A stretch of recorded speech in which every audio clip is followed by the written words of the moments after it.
my name is Kay Phillips, for those of you who don't already know me, and I go to the University of Sydney, which I'm highly involved in around the community and everything. I used to do student politics up until this point, and I was also involved in a lot of club activities and socials, some of which I was club exec in and a part of in my early years.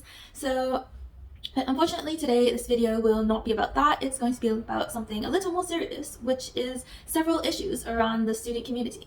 So first off, to start with, I'm sure a lot of you have seen my promo posts for this video, and we're gonna first off start with racism around the SRC, unfortunately, and hodi, the school newspaper. So the SRC is the Student Representative Council of our uni, to which students are supposed to work towards and advocate for student welfare.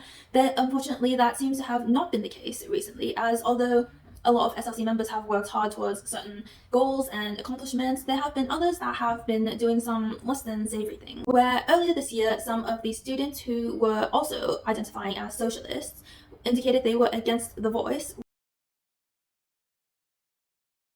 which shouldn't be the case, obviously, because the Indigenous people, which include Aboriginals and Torres Strait Islanders, were the minorities that were originally the first people living in Australia, but were then colonized later on and had tons of atrocities brought against them. So it's a little bit questionable of why someone would be against that, but that was apparently the case. But I wasn't really involved with that, and I didn't hear about it first, as I'm not in the SRC. So the following case is something that's a bit more personal and that I witnessed firsthand, where I was on Facebook one day and I came across a series of tweets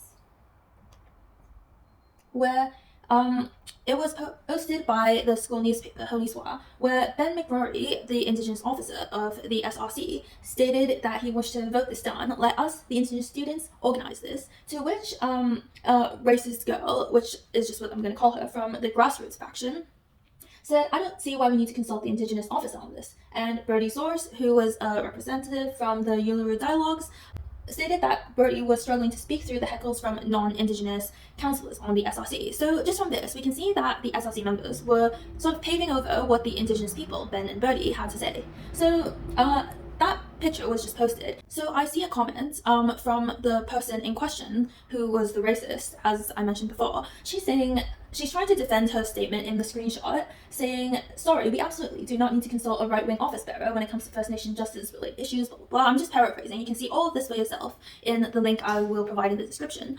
But so that itself is a very odd statement, because Ben, from what I know at least, is an independent, and he suggested a speaking panel just based on the comment itself. It seems like he suggested a panel about controversial Australian figures, but that itself does not make somebody right-wing or conservative, because that's one idea and there's been no other evidence to suggest otherwise, at least from face value from this conversation. And it seems like the term right-wing or conservative has been very loosely used around usyd communities, where it's used as a derogatory statement to describe people who certain people disagree with, rather than people who are actually right-wing or conservative. So, for example, you may have seen myself described as that, where first of all, I'm a centrist, I'm not right-wing or conservative, but it seems like people have been using that term to describe other people in order to discredit them and sort of associate them in a negative manner. So she's saying that, which, first of all, calling him right-wing just because he had an idea is very weird. And second, she's saying people do not need to consult the right-wing office bearer on First Nation issues when he is the Indigenous officer that everybody in the SRC elected earlier this year. So she's essentially just saying that just because she perceives him as right-wing, that his opinion is invalid, where there's no evidence, really, except an idea to suggest that he's right-wing, and also he's supposed to represent the Indigenous people. And so her comment goes on and on. It says that he suggested a controversial guest speaker or discussion session, and her last statement, her last point on the paragraph, says, you do not speak on behalf of all First Nations people and students, and frankly I've never seen you at an Invasion Day rally or anything relevant to that, or doing a bunch of other Indigenous rights movements. And she's saying that in addition to him being what she perceives as right-wing, that his opinion's not valid because she's never seen him at a protest, which makes no sense, because how would she know where he's been? That's literally impossible for her to know his whereabouts at every Invasion Day protest, or if he's done any of these Aboriginal or Indigenous sort of movements to say get back stolen land or stop black deaths, which is that paraphrase. Like, how does she know he's never done any of this at all? So by her saying that Indigenous man's voice is invalid because of her perception of his political alignment and because of her perception of what he has or hasn't done when she has no proof whatsoever. And this is all based on a guess because she's upset that her original statement was exposed. That is a form of microaggression, which is a form of racism. To which there's like a lot of comments, but pretty much I call her out, obviously, because that's not appropriate to say. And although I'm like, this is just someone I briefly know and have met a few times, I wouldn't just stand there and say nothing, even if it is online, even if it does make me look like, oh, like a Facebook rando. Like, I just don't want to stay silent hearing something so racist and something so messed up. And so I tell her pretty much that's inappropriate to say, and that like I understand you're trying to work towards like a lot of different movements, but like this statement is inappropriate, and Ben and all of those who are working with him are valid, and you have no right to say otherwise. To which the racist tries to claim that she is Indigenous because she's a refugee. But like that's a separate thing, where the Indigenous we are talking about is Indigenous Australians, so the Aboriginals and Torres Strait Islanders, and obviously she is not a part of that group, but she's now trying to make it so like, oh yeah, no, she is because she's a refugee. I'm sure she knew the context behind what we were talking about, which I call her out on it, and I'm telling her, okay, the right thing to do is just apologize, because obviously the person in question is offended, and a lot of people seemingly agree that this is inappropriate. But she doesn't comment further on my comments. So at this point, some people who are also like in grassroots or like adjacent to those people, they're trying to like, what's it called? They're trying to play down the situation, but the people who are both conservative and also left wing are saying no, people are like were speaking over him, and that like you're in the wrong and that you know what you're doing, and a bunch of people get involved, and in a statement further made by Ben, he tags like a bunch of us, the people who are defending him, and also the current SRC president, of how he feels unsupported in the SRC because the president supported a motion that would shut down the voices of Indigenous people, and he also says that like the president has not been consulting properly with the right Indigenous groups, and how she allowed for him and other First Nation students to be subjected to racism and discrimination. And obviously from this comment thread, the SRC president, Leah, is not doing anything about this. Amongst all this, oh, like I just don't think, like a bunch of us don't think a controversial panel is needed, and we don't support the Liberals, and he just does not comment on how the Indigenous officer and other Indigenous representative have experienced racism. So that in itself is pretty apologetic and just ignoring of the actual issue at hand. And even worse, some hodi writers, which is the school newspaper, they try to defend the racist girl's statements, and they make they just don't say anything at all about her microaggressions. And she says, and one hodi writer, one editor, she tries to say that the screenshot has been taken out of context and just pretty much not acknowledging the racist girl trying to pretend to be Indigenous in order to use microaggressions, and a bunch of hodi editors and also the SRC president are agreeing with her, which is like obviously crazy, because just like I don't understand why they would agree with that. And yeah, sometimes people do make mistakes, but when that happens, most people own up to it, and they don't just keep trying to defend their points. And had all this not happened, we would have never known, and we can see for ourselves now, because it's not just people's word of mouth, that people have been being racist and discriminatory towards the SRC officer and other Indigenous people. And just for the most part, most of the SRC members have just been sitting idly by. They've been perfectly okay with it, or if they're not, they just have not spoken up or said anything to stand up for the Indigenous officer. And I think the racist girl, Bertie also says that even if the controversial discussion panel was suggested, that's no way to excuse the borderline discrimination and racism that has happened for the First Nations people, and that questioning whether or not someone was involved in an Invasion Day protest is not appropriate. And racist girl says, oh, but conservatives make jokes about colonialism, which, of course, makes no sense. And normally I wouldn't question whether or not someone who's conservative has made that joke, because people do that sometimes. But in this case, the person who's claiming this has just tried to pretend she was, like, Aboriginal a few moments ago. So obviously her statement should be taken with a grain of salt, considering she blatantly tried to lie about, her background just to try to excuse the microaggressions she was using. So that makes no sense, and obviously the conversation has long died by now, but that's just a rundown of what happened in that sense. So it's really unfortunate that the SRC is that sort of environment, and although it is a political sort of thing, there is never any excuse to be using racist remarks or microaggressions towards minorities, whether or not you agree with them or you disagree with them. And that is just completely inappropriate, which some of the SRC, hodi people, and the SRC president herself completely paved over, and in order to further their own agendas.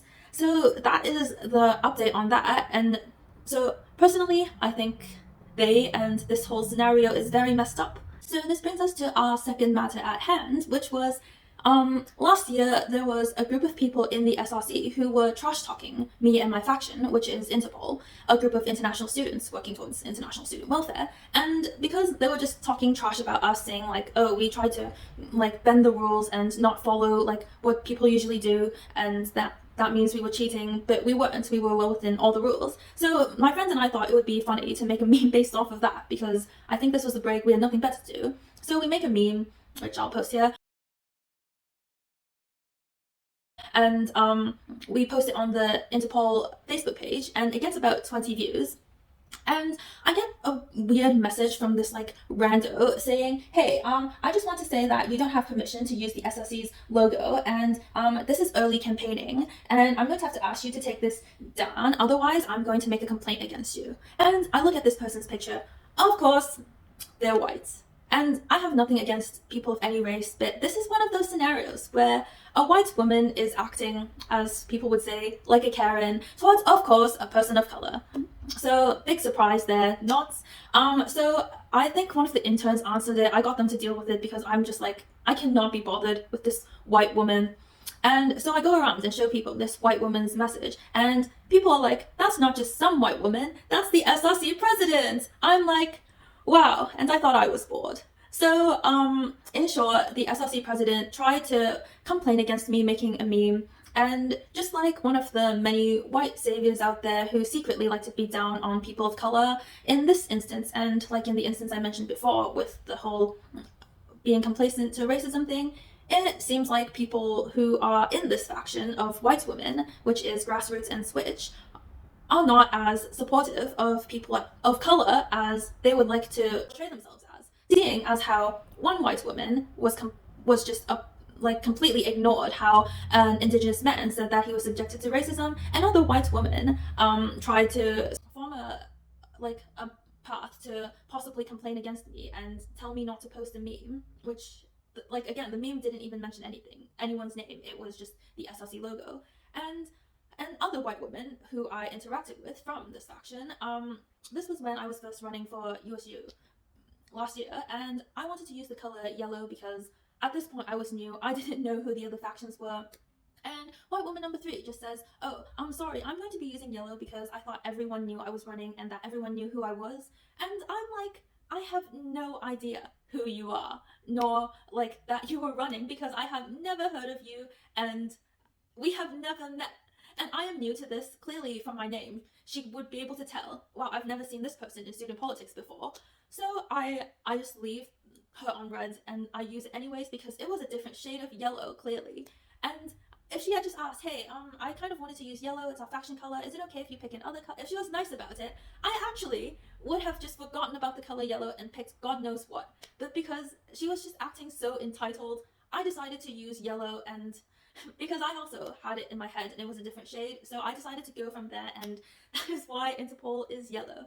So from what I've experienced, from what I've seen, yeah, these people are all talk and doing whatever will make them look good in public, but behind the scenes having no trouble whatsoever paving over people of color or just trying to I wouldn't say bully, but just trying to like act against them because they have the privilege to, and thinking that we would be complacent in their extremely unreasonable requests.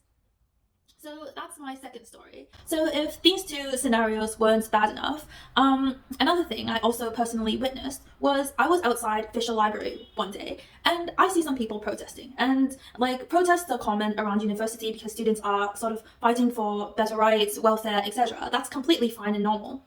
But so like this protest, I see one person standing on a bench and she's just yelling about how she will try to like, she's against IHRA, which is the working definition of anti-Semitism, which is discrimination towards those of Jewish descent or those who are Jewish.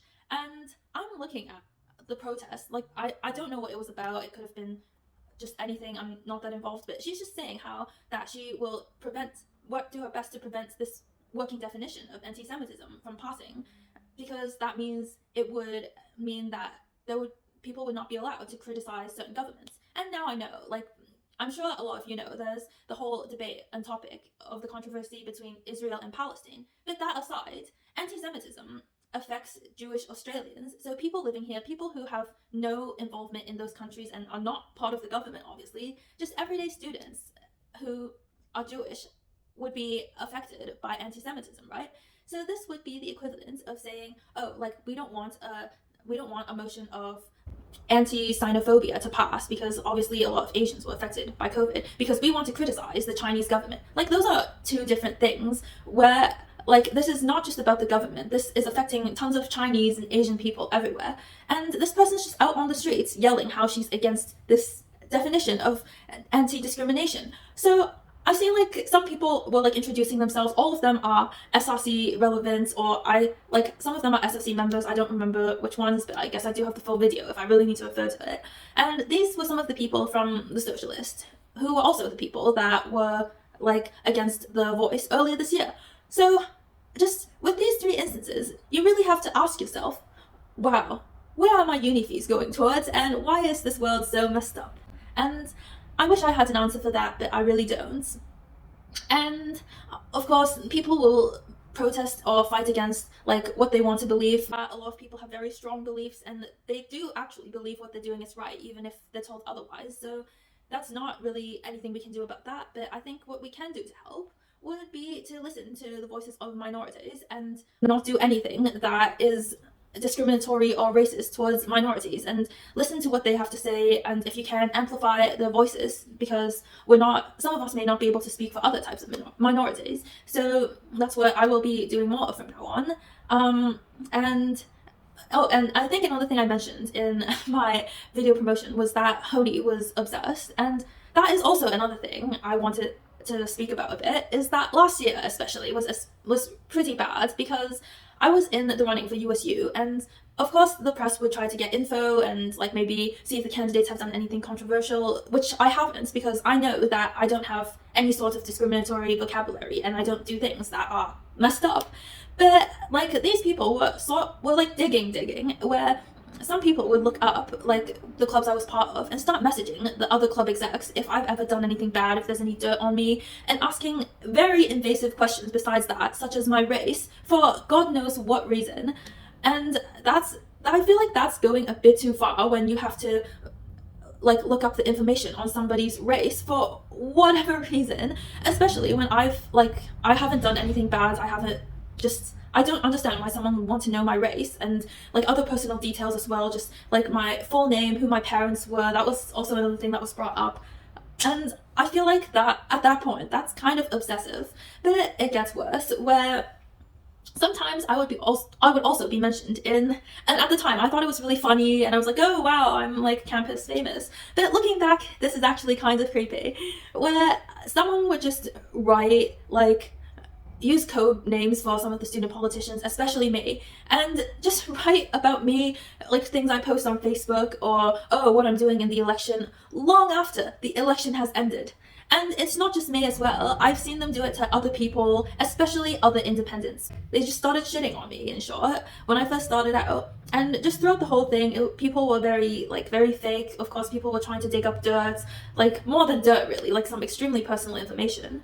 And it was just really weird, and I have no doubt I'm not the only person these people have done it to. Because of course I've seen them write about other independents even long after the elections as well. And another thing is that I did see them take pictures of me in public, but at this point that's normal in this day and age, which it really shouldn't be, taking pictures of people without their permission, like purposely, not just if they're in the background. But yeah, so with all this, it's a big portion of the reason why I'm no longer doing student politics, and if I were to do it again, it would be just because someone else I know is doing it and I'm trying to support them, or it would be for a movement, some things of which I want to do later this year, because I realized a lot of this is just bullshit and it's just people thinking about themselves, which shouldn't be what this is about. It should be, you're working for student welfare, so working for others, not just trying to get yourself in. And admittedly I was really focused on myself, but I still did help other people within this time. But I sort of want to focus full-time on that, and I want to do more with my degree and everything, which will be mentioned in part 2. Let me know in the comments if there's anything else that you want me to cover that's relevant to this topic. Lastly, be sure to like and subscribe if you want to see more content like this, and if you want to keep up with me, whether in a good or a bad way, since I'm choosing to put myself out there. And also I will link the details of the voice movement and the social medias of Ben and Birdie if you want to keep up with them and see the upcoming projects. And no, they did not ask me to do that. I'm doing this out of my own free will. So yeah, I will see you guys in the next video.